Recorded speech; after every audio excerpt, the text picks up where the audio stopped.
Mike Bohn joined now by Israel Adesanya, who's headlining UFC 305 or Dricus Du Plessis. Izzy, a lot have been made about kind of your mental space, your physical space coming into this fight. I saw Michael Bisping say after the press conference in the face-off, we're going to see the nasty version of Adesanya in this fight. Do you think that is a correct assessment here?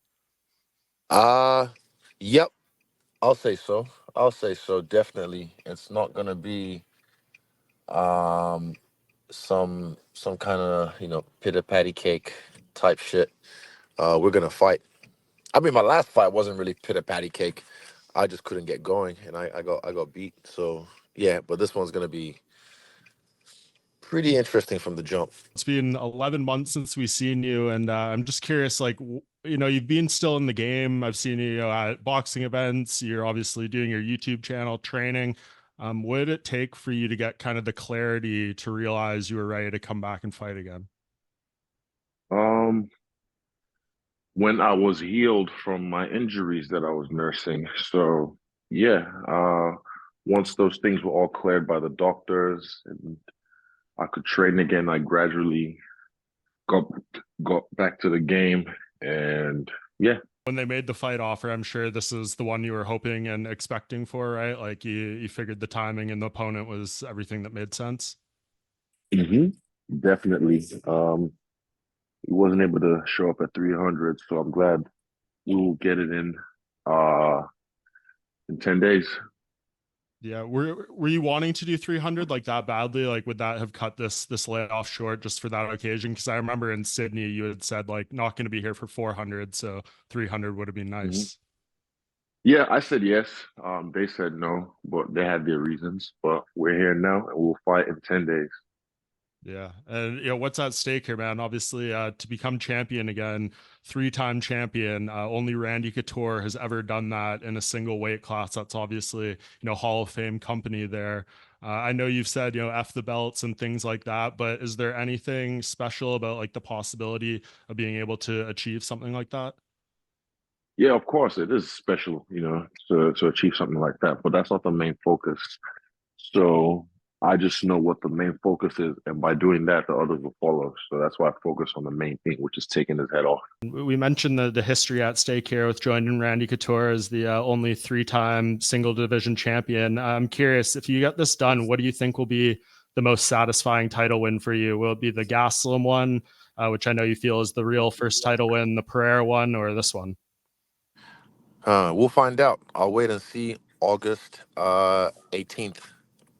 You did that great interview that just came out today on The Rock. I think people definitely need to seek that out because you were able to talk about things a lot more in depth than we can probably chat here about the time off. But what hmm you did say there is, this is not wolf tickets between you two. But I think you also kind of hinted like it's not that personal outside of the comments that he made that Yeah. are very famous behind this rivalry. So I guess what is fueling here for this fight? Is it just like to get that the win and the belt and have that over Dricus, or what would you say is like the fuel here? The moment, what is fueling me is uh pretty much just showing myself off. Like I am an entertainer. I'm a performer. I'm a guy that goes in and gets the job done. So when I don't do that, it irks me.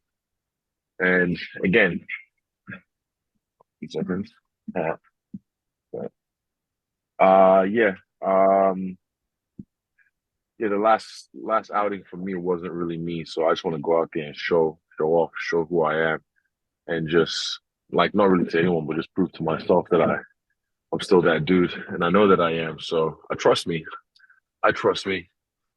I think part of that seems like a change in your preparation a little bit, right? I know you had said it on the Rock as well, like first time training as a proper athlete. I think I heard one of your coaches say, there's been some bulking up in this camp, but you haven't lost any speed. What's been like kind of the physical side of this whole thing and kind of coming back at your physical best?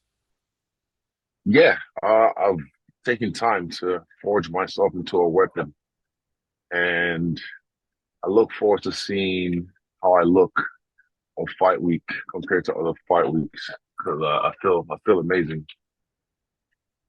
That's great. And just kind of going back to Dricus a little bit, but when people kind of paint the narrative and the picture of this fight, they seem to think it's quite personal between you, and maybe say it's one of your bigger rivalries.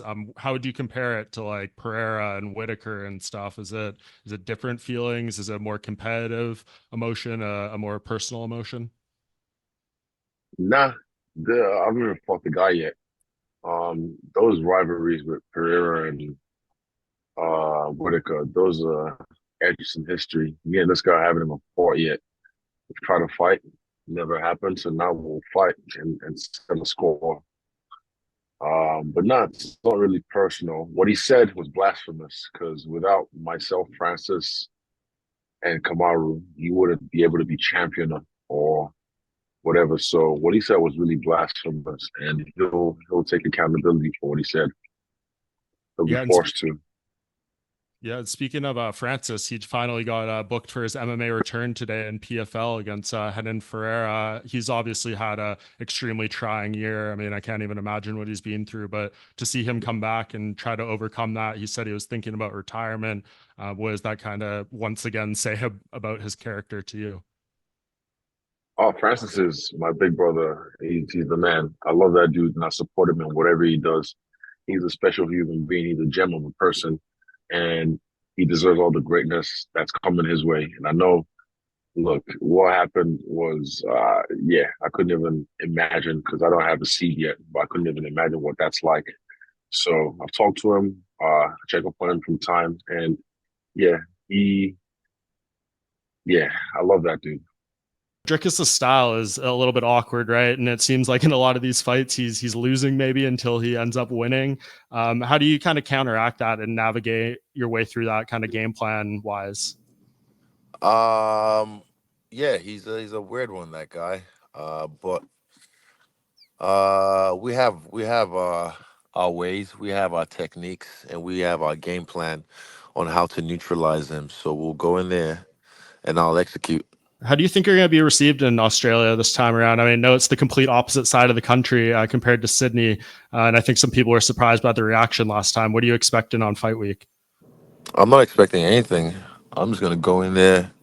It's been a while from doing all this shit, so yeah, I'm excited to go in there and just clock back into work. That's really what I'm looking forward to. Not really the reception. I just want to get to work. And of course, the focus here is the fight and the win. But always people kind of speculate about the division. Sean Strickland said he is going to wait for the title shot no matter how long it takes. We have Whitaker and Chimaev booked. Do you think it's fair for Sean to sit out? And do you kind of hope that's the case if you win here, so you can get that one back? I haven't really heard about that, and I haven't really thought about that. I'm just focused, honestly, on Dricus Du Plessis. That's the main thing for me. Do you feel like you can compare his style to anyone you fought, or is he kind of a different animal to attack here? Um, a bit like Vittori, to be honest. But he's just a more of a risk taker than Vittori. So yeah, I don't think I'll have an issue uh dealing with what he brings. But it's the intangibles, the unknown unknowns. He takes way more risk than Vittori, so that's what makes him really dangerous. Right. Yeah. And I mean, if you get this done, do you feel like I know you said it's important to kind of put that last fight behind you and show the real version of yourself. Do you feel like that's ultimately what you're fighting for here is just yourself and kind of proving that you are still that guy and that last performance isn't, what's going to define you? Because always fans like to nitpick at the most recent one. Yeah, not really for anyone, but for me and my team. And I trust me. I trust myself. I know where I can go and what I can do when it's time to move. So yeah, I look forward to getting in there, feeling the canvas. I remember the feeling. I can even feel it on my toes now. So yeah, I look forward to that, and then just feeling the energy in the place and rolling. Do you miss fighting? Like, have you legitimately missed it in this Yes. time away? Yeah. Yep. Yep. I missed it. I definitely missed it. I fucking missed it. Hey, man. Yeah. Yeah. I missed this shit. Fucking. That's really what I care about. Everything else, stupid. No, there's no. I mean, this is silly. Like the fight's already sold, but we have to do all this media shit, and then we have to do another fucking press conference. I guess that's to hype the fight up even more closer to the fight. Then another face off, and then it wins and a face off. It's like it's all fucking stupid to me. Like I want to go in there and beat this cunt up. So that's the exciting thing for me, and I'm gonna do that. But again, it's just patience, and I'm a patient motherfucker. Yep. And this has to be asked, Izzy. Just one of the last things. Your name always attached to Alex Pereira. People thought he was going to fight Magomed Ankalaev, and he just got booked against Alexander Rakic. And all the fans online love Oh to really? When is speculate this? and say, "What's that?" When is this? The Ankalaev fight. That's in Yeah. Abu Dhabi in October, end of October. Oh wait, he got booked against Rakic or Ankalaev? No, Ankalaev got booked against Rakic. Oh, okay, I see. Okay, So I people are wasn't like, following. who is Alex going to fight? And they're saying, the UFC is waiting to see the result of this fight here. Any thought behind that? Nah, no thought behind it. I think people like to think whatever they want to think, but it's not things. It's not as things aren't always as they seem. Okay. We'll leave it on that. A mysterious note. A good appetizer here, Israel. We'll see you next week in Perth, making the long trip down. So I appreciate the time, Matt, and I'll see you in a few days. My guy.